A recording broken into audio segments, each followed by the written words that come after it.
എനിക്കെന്താണെന്നറിയോ, എനിക്ക് നിങ്ങളോട് ചില കാര്യങ്ങൾ പറയാനുണ്ട്. ഒരു പ്രസംഗമായിട്ടേ അല്ല. എനിക്കിപ്പോൾ 40 വയസ്സായി. 1982 ആഗസ്റ്റ് 15-നാണ് ഞാൻ ജനിച്ചത്. 40 വയസ്സായി. അപ്പോൾ ഈ 40 വയസ്സ് ജീവിതത്തിൽ, 40 കൊല്ലത്തെ ജീവിതത്തിൽ ഇപ്പം ഇങ്ങനെ തിരിഞ്ഞു നോക്കുന്ന സമയത്ത് എനിക്ക് മനസ്സിലായിട്ടുള്ള ചില കാര്യങ്ങളുണ്ട്. അത് നിങ്ങളോട് പറയാനാണ്.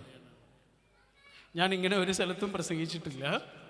എനിക്ക് വളരെ ഇമോഷണലായി നിങ്ങളോട് ചില കാര്യങ്ങൾ പറയാനുണ്ട്. തിരക്കുള്ള ആളുകളുണ്ടെങ്കിൽ എണീച്ച് പോയിക്കൊണ്ടോ, യാതൊരു വിഷമവും വിചാരിക്കണ്ട. സമയം ഇപ്പം തന്നെ വൈകിട്ടുണ്ടെന്നറിയാം. ഞാൻ അധിക നേരമൊന്നും സംസാരിക്കില്ല, കുറച്ച് നേരം സംസാരിക്കൂ. പിന്നെ നമുക്ക് കുറച്ച് സമയം ഇൻട്രാക്ട് ചെയ്യാമെന്നാണ് ഞാൻ വിചാരിക്കുന്നത്. നിങ്ങൾക്ക് ചോദിക്കാനുള്ള ചോദ്യങ്ങളൊക്കെ ഉണ്ടെങ്കിൽ നമുക്ക് കുറച്ച് സമയം കൂടി ചെലവഴിക്കാം. ഇത്രയും കൊല്ലത്തെ ആയുസ്സിൽ ഇങ്ങനെ ജീവിച്ച് പോന്നിട്ട് ഒന്നിങ്ങനെ തിരിഞ്ഞു നോക്കുമല്ലോ. നമ്മളിങ്ങനെ നടന്നു പോകുന്നതിനിടയിൽ ഒന്ന് വെച്ച് കുത്തുമ്പോഴാണ് എത്ര നടന്നു എന്നും ഇനി എത്ര നടക്കാനുണ്ട് എന്നും ആലോചിക്കാം, അല്ലേ?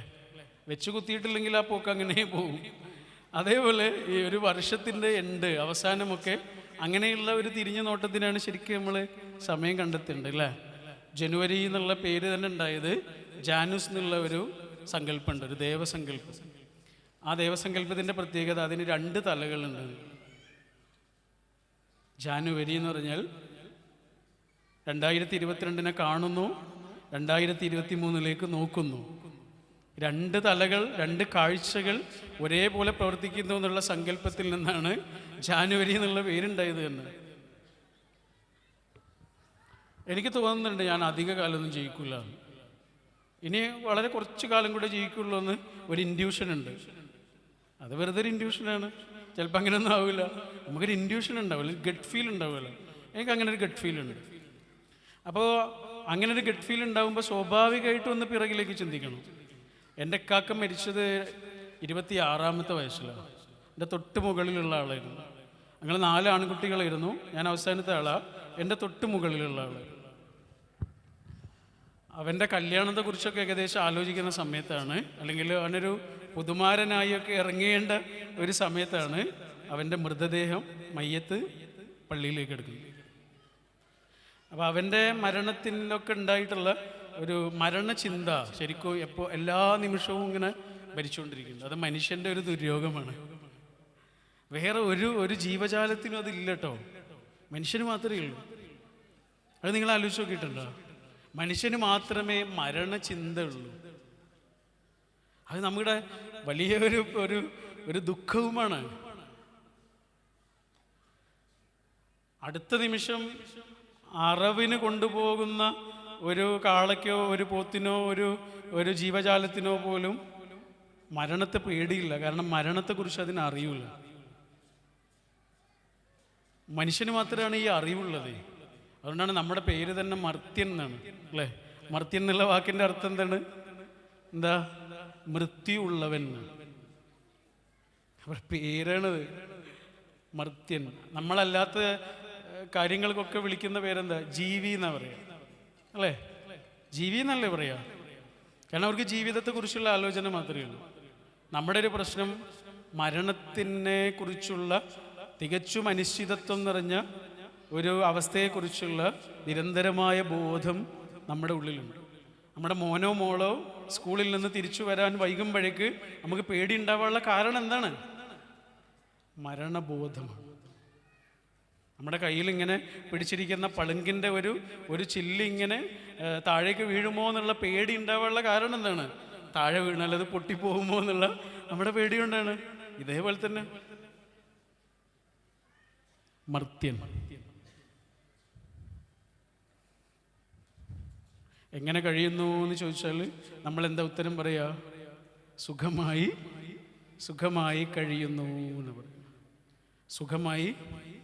സുഖമായി തുടങ്ങുന്നു എന്നല്ല, പിന്നെയോ സുഖമായി കഴിയുന്നു. സുഖമായി കഴിഞ്ഞ് പോകുന്നു. ആ വാക്കിൻ്റെ ഉള്ളിൽ തന്നെ ഭീകരമായൊരാശയുണ്ട്. സുഖമായി കഴിയുന്നു.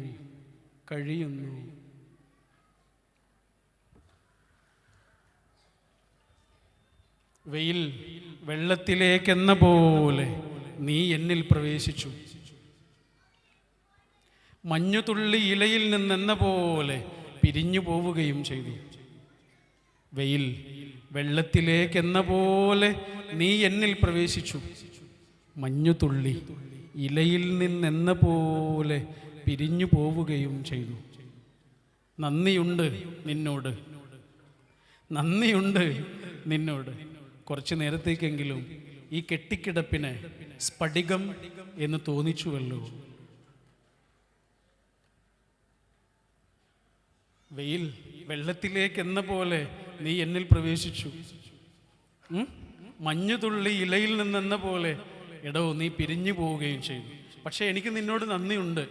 കാരണം എന്താണെന്നറിയോ? കുറച്ചു നേരത്തേക്കെങ്കിലും ഈ കെട്ടിക്കിടപ്പിനെ സ്ഫടികം എന്ന് തോന്നിച്ചുവല്ലോ. ഈ കെട്ടിക്കിടപ്പിനെ, ആവർത്തന വിരസമായ ഈ ജീവിതത്തെ ഭംഗിയുള്ളതാക്കുന്ന ചില മനുഷ്യന്മാരുണ്ട്, ചില നിമിഷങ്ങളുണ്ട്. അതാണ് നമ്മൾ അല്ലേ? ഞാൻ അടുത്ത നിമിഷം മരിക്കുകയാണ് എന്നെനിക്ക് തോന്നിയാൽ, ഉറപ്പായാൽ ഈ നിമിഷം ഞാൻ എന്തായിരിക്കും ആലോചിക്കുക? അടുത്ത നിമിഷം മരിച്ചു പോകും എന്നെനിക്ക് ഉറപ്പായാൽ, ഉറപ്പായി അടുത്ത നിമിഷം ഞാൻ പോവുകയാണ്, ഈ കളി അവസാനിക്കുകയാണ് എന്നെനിക്ക് മനസ്സിലായാൽ, ഈ നിമിഷം ഞാൻ എന്തായിരിക്കും ആലോചിക്കുക? രണ്ട് കാര്യങ്ങളായിരിക്കും ആലോചിക്കുക. ഒന്ന്, കുറച്ച് മുഖങ്ങൾ, പിന്നെ കുറച്ച് നിമിഷങ്ങൾ.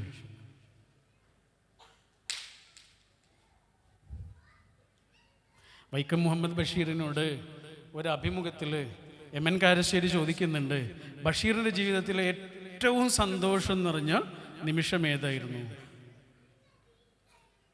ബഷീറിനൊരു 70 വയസ്സെങ്കിലുള്ള സമയത്താണ് ഈ ചോദ്യം.